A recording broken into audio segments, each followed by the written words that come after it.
Believe it or not, my now husband and I once joked that we'd be smart to get married in a boxing ring with all four of our divorced parents in each corner. And then we could just ring the bell and just watch them go.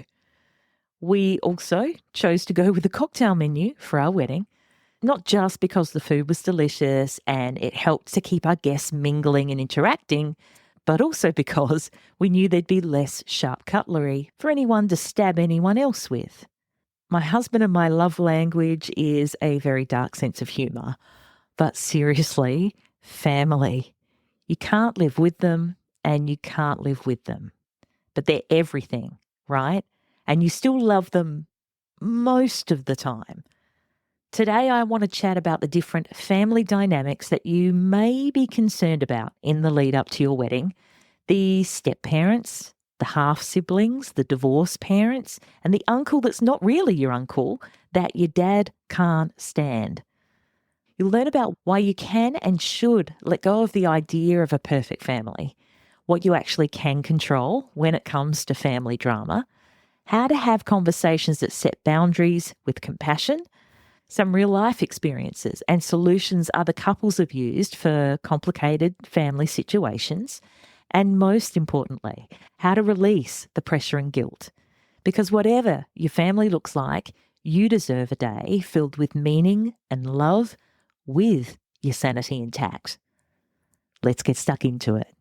Unbridely is a community of pro-wedding vendors who believe in freedom and integrity in weddings, giving you options, solutions, tips and tricks to create the experience and memories that you and your fiancé really want and deserve. Because we believe that weddings are a team sport. With how-tos, stories and interviews with recently married couples, we find out what went right and what they'd change if they could go back and do it all over again. I'm Camille and welcome to the Unbridely podcast.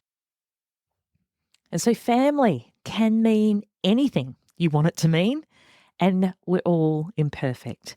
Let's start by busting the myth of the often quoted golden years, when the nuclear family was the norm, children were seen and not heard, when marriage stood for something and there was more respect for your elders. I firmly believe that the idea of a perfect family has never reflected reality beyond surface level. And it's my opinion that every family at every moment in history has had its disagreements, complicated background, black sheep, blow-ups, and let's just say unique dynamics.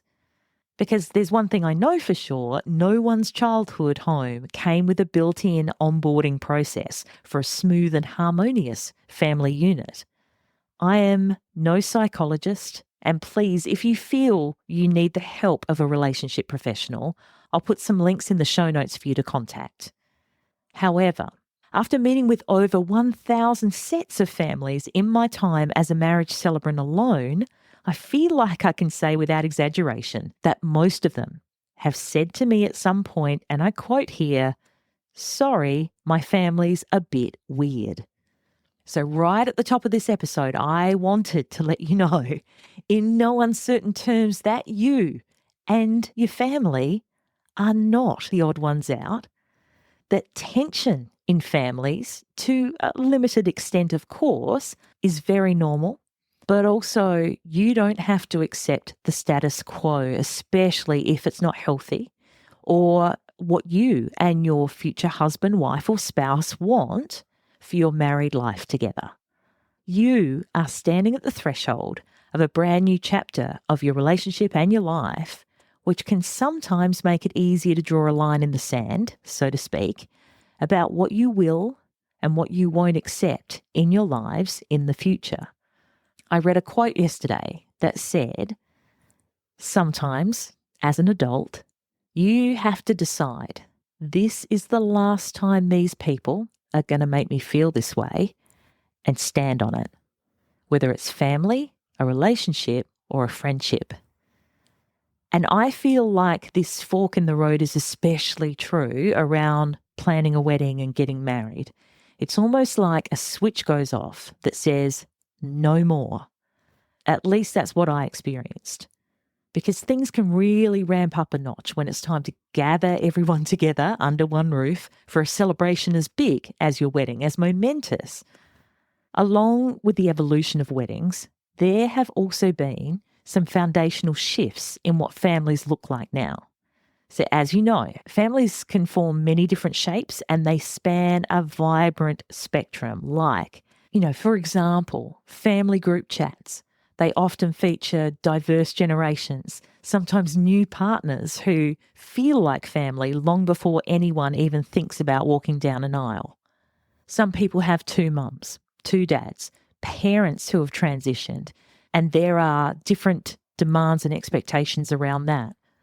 Some adults maintain warm connections not just with their parents, but also with step-parents, half-siblings, former in-laws, or cherished friends who stepped into family roles. I feel like many of my friends have an auntie that is no more blood related than someone off the street, but who took on that role and therefore that title in their lives. And more than ever before, grandparents might be dating. Parents may have remarried, and sometimes more than once, or siblings could be from blended backgrounds, foster families, or adoption. Our families form in times, places, and ways that are unpredictable as life itself. And I feel like now more than ever before, those different forms of families are much more readily welcomed, but can still form a bit of a conflict or dissonance. I don't know what you want to call it, but there can be tension from different inputs and different ways of thinking about things. And weddings offer a rare opportunity to bring together all these unique strands of our lives, sometimes awkwardly and sometimes joyfully. So when you are bringing all these people together for your wedding, what can you and what can't you control? Your wedding is kind of like a mixing pot, all the different parts and personalities of your family. And so it's natural to care about and even be a little bit concerned about everyone getting along. But here's the bottom line. You can't be responsible for how adults handle their emotions or old history. And no matter how much you wish things were simpler, you can't fix years of baggage in a single day. I'm going to say that again. It's worth repeating. You can't fix years of baggage in a single day. So what can you actually control and think about or plan in advance to do your best to make a happy and safe environment for everyone? A very practical way is through thoughtful seating arrangements. So placing people where they'll feel the most comfortable, seated next to people who they'll get along with, or even least likely to run into old tension. It's not avoidance, just common sense to keep your day flowing smoothly. I still consider my husband and my wedding an excellent example of this idea. So my husband's parents are divorced and my parents are divorced, and all of them were attending our wedding, including our wedding ceremony. 3 of our parents had either remarried or had another partner, and one of my parents didn't. So first up, as an aside, when we invited them to our wedding, I made sure that each parent had their partner there, obviously, for those that were remarried or recoupled up. And for the one parent that didn't have a partner, I made sure that they had at least a couple of friends coming along that they could chat with, that they were comfortable with, they were close to them. No one was left alone or feeling left out. Then for the seating arrangements, at our ceremony, we had, as I said before in the intro, we had a cocktail wedding, so we didn't have to worry about the reception seating arrangements. But for the ceremony, which is often, people don't worry about who's sitting where during a ceremony. The traditional setup is to have one partner's family on one side and one on the other side. But what was most important for me and for my husband was to keep our parents on opposite sides of the aisle. So let me think. We had our dads on one side and our mums on the other side, and it just separated everyone. It was really great. We split our brothers and sisters across the aisle as well. to make sure that everyone got to sit with someone that they knew, someone that they loved or had birthed. It was just a bit of a diplomatic way to split people. And it just took little tent cards on their chairs with their names on them. No one really thought too much about it, but we had put a lot of thought and intention into it. And as difficult as it was for our parents to be at our wedding, I know that we did our best to make them feel as comfortable as possible. Another way to help on the day is with clear communication. So let your parents, your step-parents, or anyone who needs it, to know what they can expect. So saying something like, we're excited to have everyone there for our big day and we hope everyone can be respectful. It sets the expectations without drama. There's no blame there. There's no, and could you stay off the red wine? Because we know that the truth is going to come out when you start drinking. It doesn't blame anyone. It's neutral and it's clear. Ask for help if you need it. So if you're worried about certain interactions, there's always one or two, consider asking a level-headed friend or a relative to be your point person. Because sometimes just knowing someone has their eyes and ears on the situation means that they've got your back, and this can help you to relax and enjoy your time. And then let go of the rest. So after you've done what you can, please remind yourself, it's not up to you to micromanage adults' feelings or behaviours. And if someone acts out, that's on them, not you. The most helpful mindset shift, I think, is to focus on being present, which is my recommendation for all weddings, full stop, let alone those with tricky family dynamics. We're not looking for or trying to guarantee perfection. So being present helps you focus on what you're doing rather than looking across the room and making sure that other people are okay. Because adults are responsible, or at least they should be responsible, for their own behaviour, especially when it comes to supporting you on a milestone day in your life. You still haven't written your vows yet, have you? Let me help. In around 20 minutes or so, you can easily write personalised wedding vows unlike anything you've heard before that will make your fiancé feel like the most loved, understood and appreciated person on the planet.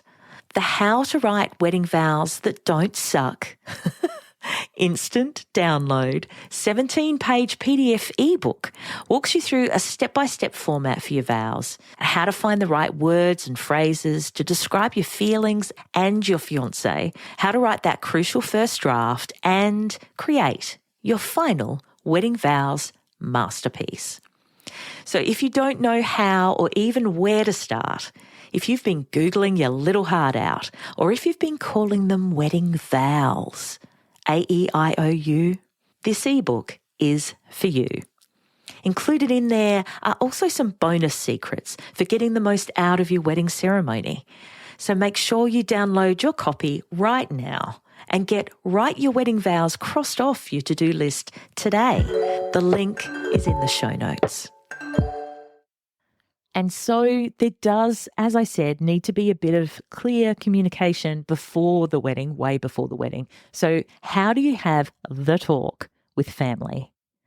Sometimes I think the hardest part of managing wedding dynamics, the family dynamics themselves, is sitting down for a real conversation about what you need. I mean, it's super awkward. It can be really uncomfortable. It could be the first time you've ever actually articulated what you need as an adult. But I've got to say, facing your family directly and early often prevents a lot of weirdness, a lot of confrontation, hurt feelings, or misunderstandings later on. I've seen it time and time again. And so when you're thinking about having the talk, the first thing is pick the right moment.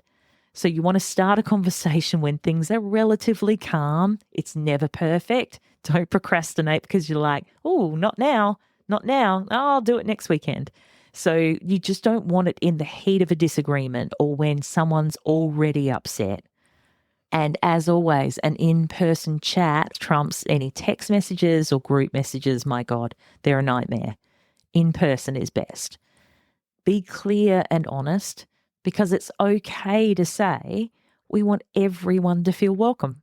And we're counting on people to be polite even if things aren't perfect, because you don't need to solve every possible outcome and anticipate anything that could be coming your way. But it's just about setting basic expectations for kindness and respect on your wedding day.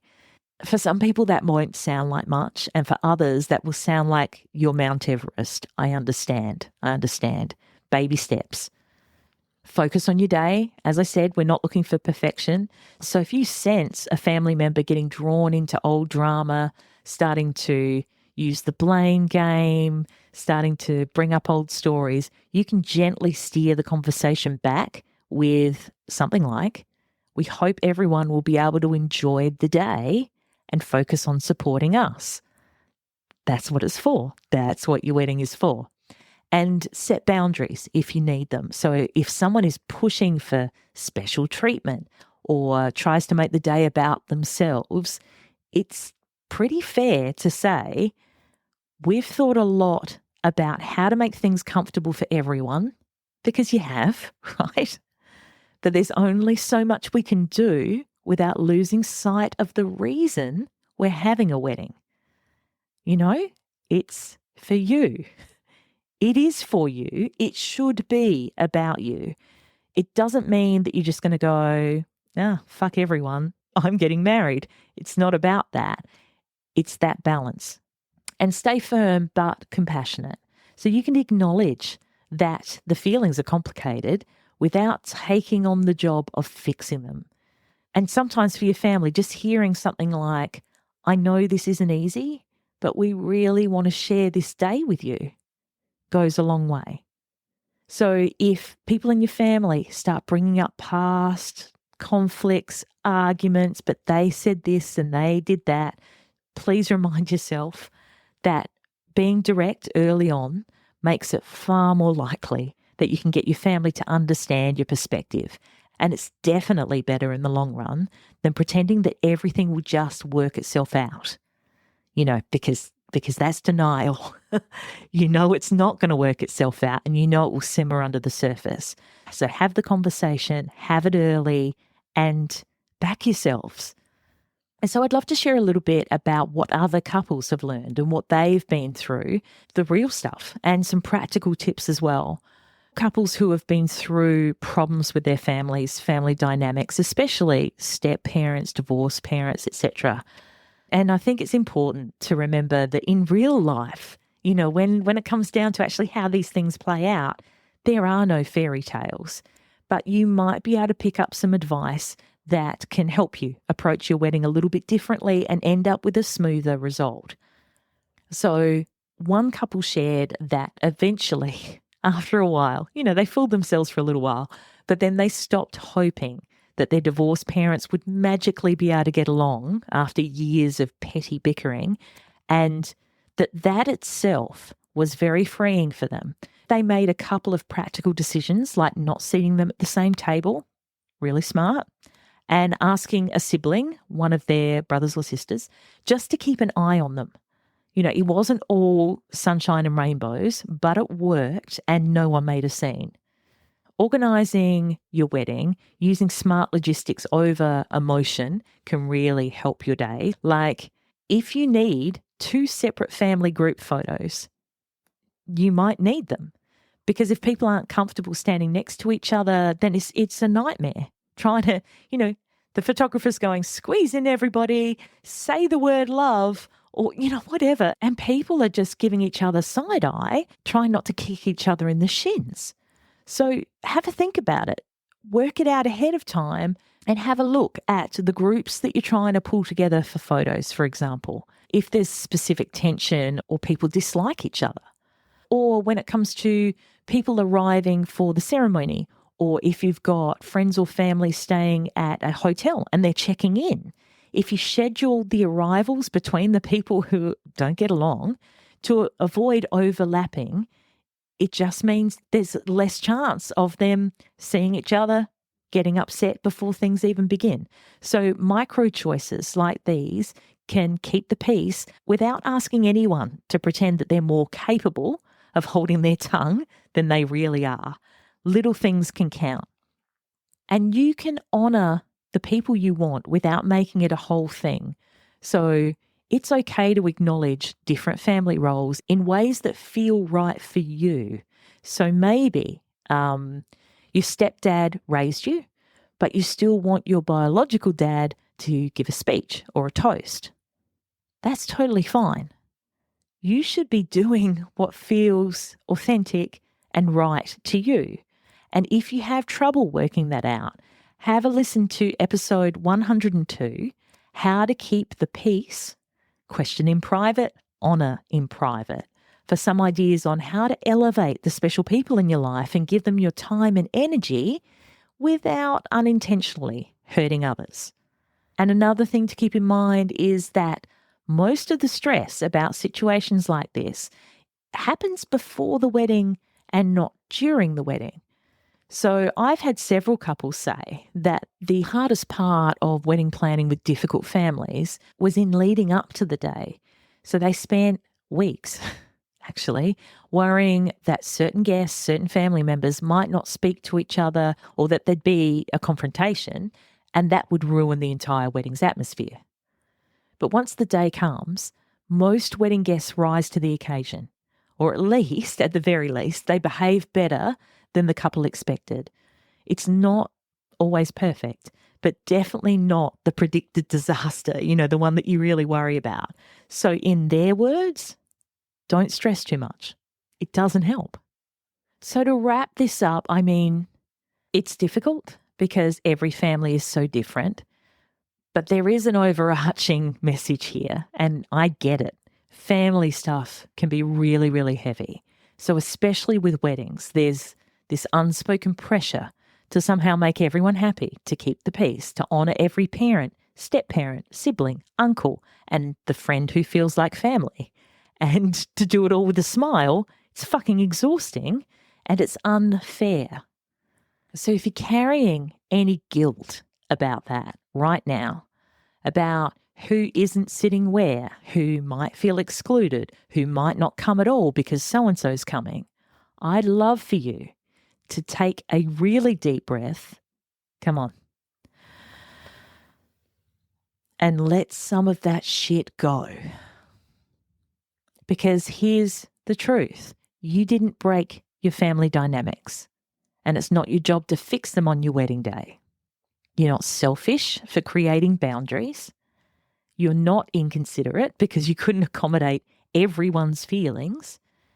And you are absolutely not a bad person for choosing your own joy over trying to manage years of unresolved tension between other people. Being an adult means, or at least it should mean, managing your feelings, even the hard ones. And that goes for your parents, your step-parents, your in-laws, your uncles with really strange opinions, and anyone else who's showing up with emotional baggage. They're old enough to know that your wedding isn't the time or place to unpack it. And people need to be held responsible. You've done enough. You're building something new now with your fiancé. And you're allowed to say, this is what we're doing. We want you to be a part of it, but only if you can do so with respect. And then mean it. It's not cold. That's clarity. And it's one of the best gifts you can give yourself and your new marriage. You only get one version of this day, and it might be a little messy and it might be a little emotional and not perfectly choreographed, but it can still be full of meaning, love, and connection without sacrificing your own sanity. So, just let the guilt sit this one out. You've done your part. The rest isn't yours to carry. Remember to put on your own oxygen mask first before attempting to help others. And I'll chat with you next week. That about wraps it up for this episode of the Unbridely podcast. For the links and resources we mentioned, please head to the show notes. And if you love the show, please review and subscribe on the podcast platform you're on now so you don't miss out on a single episode. Thanks so much for listening. And remember, weddings are a team sport. Catch you soon.